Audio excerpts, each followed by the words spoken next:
Numéro 4. Kurenai. 12 épisodes, 2008, Brains Base. On se trouve ici face à un cas très particulier. Kurenai contient tous les ingrédients qui pourraient faire d'un anime un succès.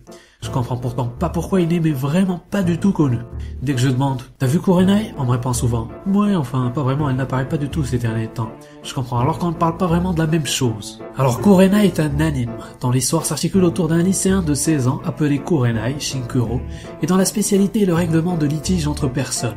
Un jour, son employeur l'approche pour lui confier une mission spéciale, devenir le garde du corps d'une petite fille issue d'une ancienne et puissante famille, les Kuroin.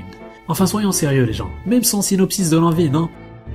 Enfin, Kurenai était l'un de mes gros coups de cœur en 2008, son histoire spéciale avait attiré mon attention dès le premier épisode, et à mesure que l'anime avançait, je découvrais avec frustration un univers très élaboré, des personnages extrêmement plaisants, mais qui restaient malheureusement dans le total anonymat.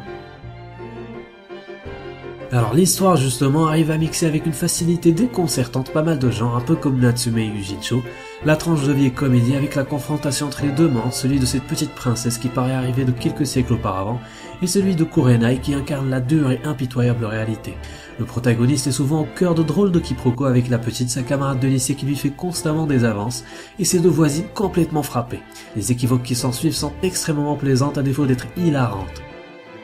Le drame après avec l'histoire de la petite et sa famille, le destin qu'elle essaye désespérément d'échapper, ainsi que le passé du protagoniste. Enfin de l'action bien bourrine, ponctue l'anime tout au long avec d'excellentissimes scènes de combat et l'hyperbole n'est même pas utilisée pour exagérer ici. L'animation vient approfondir davantage le réalisme de Kurenai avec ses traits ultra naturels des personnages et cette extraordinaire fluidité dans les scènes de combat et de mouvement en général, et que l'on doit à l'un des animateurs japonais les plus talentueux de nos jours en la personne de Hironori Tanake. L'OST un peu jazzy avec un mélange de flûte traditionnelle japonaise sert d'accompagnement idéal surtout pour ces scènes à rythme soutenu.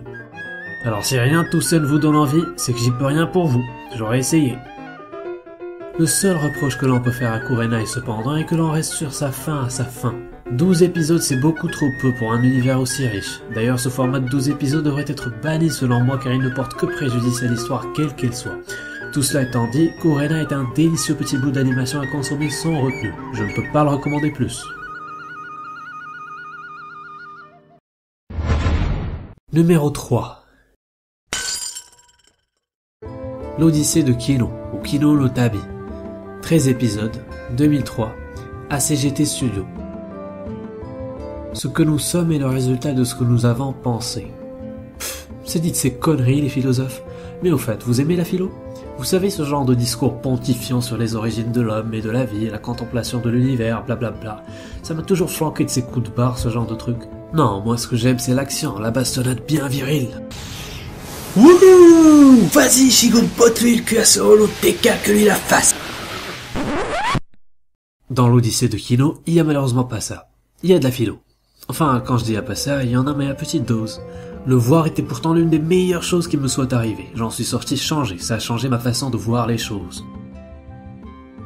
Alors l'anime est une espèce de conte philosophique qui suit les aventures de l'instoppable Kino. Si on dit souvent que la vie est un voyage, le voyage est la vie pour cette jeune fille.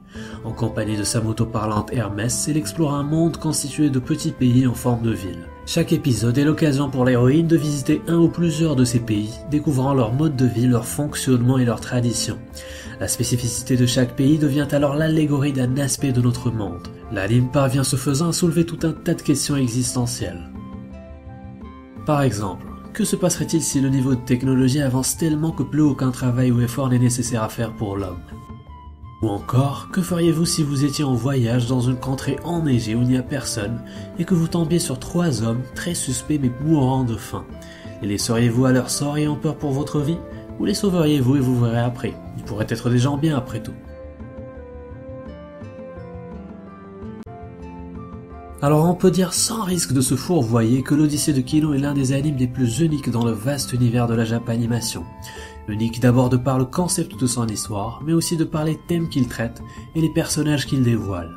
En formant de ces personnages un duo de protagonistes. L'un est divertissant, l'autre est franchement admirable. L'un est une moto qui parle, l'autre est une petite fille capable de vous mettre une balle dans la tête avant même que vous ne cligniez des yeux. Il ne faut pas s'étonner dans Kino no Tabi car poncifs et clichés rabâchés des millions de fois y sont bannis. Cette odyssée de la jeune Kino et qu'est l'Odyssée est un voyage choquant mais révélateur. Une expérience qui te crie haut et fort à la face, réveille-toi et arrête d'être aussi choqué par le comportement de tes pairs. Il n'est que le reflet des dards de la société à laquelle ils appartiennent. L'anime n'étant pas exempt de défauts, les graphismes laissent franchement à désirer. Mais la qualité de l'écriture se rattrape amplement et puis il date de 2003 après tout. Il en va sans dire qu'il est très peu connu ou peut-être oublié ici en Occident. Il ne vous faudra pourtant que 13 épisodes pour le finir. En ce qui me concerne, je l'ai fini à plusieurs reprises. Le feriez-vous, vous ?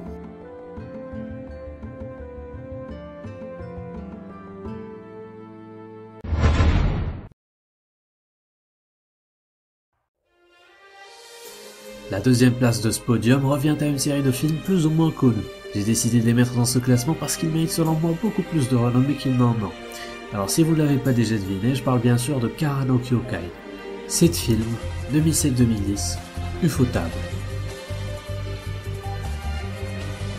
Exercice difficile que de faire une mini-critique de toute une série de 7 films. J'aurais voulu en faire une pour chacun, mais on va essayer de s'y atteler. Je vais essayer de vous dresser un topo en m'extasiant autant que possible devant la maestra de ces petits bijoux que sont les films Kara no Kyokai. Alors dans l'univers type Moon, peuplé de mages et de créatures fantastiques de tout genre, on suit la vie de la jeune Shiki depuis son adolescence où elle découvre sa double personnalité et son pouvoir dévastateur, jusqu'à l'âge adulte où elle en fait bon ou mauvais usage selon sa discrétion.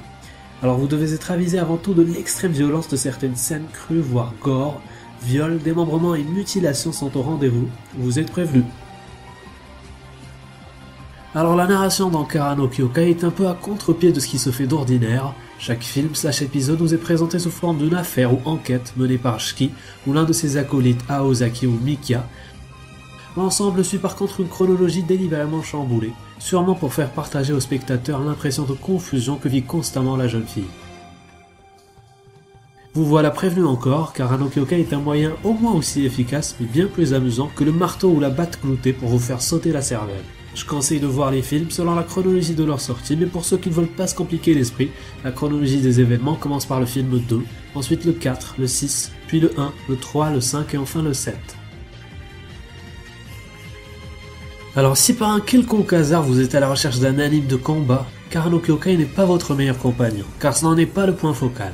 Le rythme y est lent, les enquêtes y sont souvent compliquées, et l'ambiance y tend vers le contemplatif. Cependant, les scènes de combat quand elles pointent leur nez vous feront décoller de vos sièges. Leur mise en scène, chorégraphie et animation flirtent souvent avec la perfection. C'est la combinaison studio Ufotable plus budget de film. En clair, si vous pensez que Fate Zero est le top, Kara no Kyokai est encore bien au-delà. Cette scène où Shiki saute d'un immeuble à l'autre en glissant sur l'immense flaque d'eau laissée par la pluie restera longtemps dans les annales.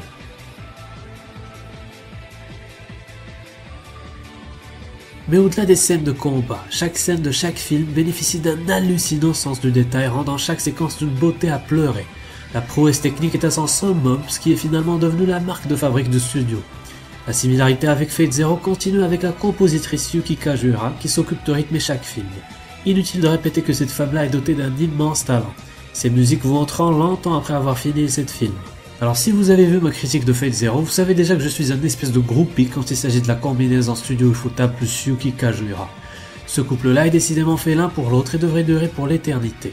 Ils sont pour une très grande partie responsables de cette atmosphère unique, parfois pesante, parfois lyrique et d'autres fois épique qu'arrive à construire Kara no Kyokai. Alors perso, le film que j'ai préféré le plus est le 5. Avec son scénario tordu et ses rebondissements qui vont dans tous les sens, il marque pour moi l'apogée de l'histoire avec une vraie démonstration de maîtrise car sa folie scénaristique mènerait toute autre œuvre à sa perte. A vrai dire, il serait fou d'essayer d'exprimer à quel point chaque élément est maîtrisé dans ce film et chaque dérapage minutieusement calculé. Kara no Kyokai est très certainement la meilleure saga de films d'animation jamais sortie, et un excellent hommage à l'univers qu'elle représente, tant la mise en scène dédiée les mots qu'elle font face les personnages est puissante, et tant l'atmosphère sombre dans laquelle elle baigne est exquisément dépeinte, et puis tant le premier contact avec un inconnu peut transformer l'existence en nirvana ou en cauchemar.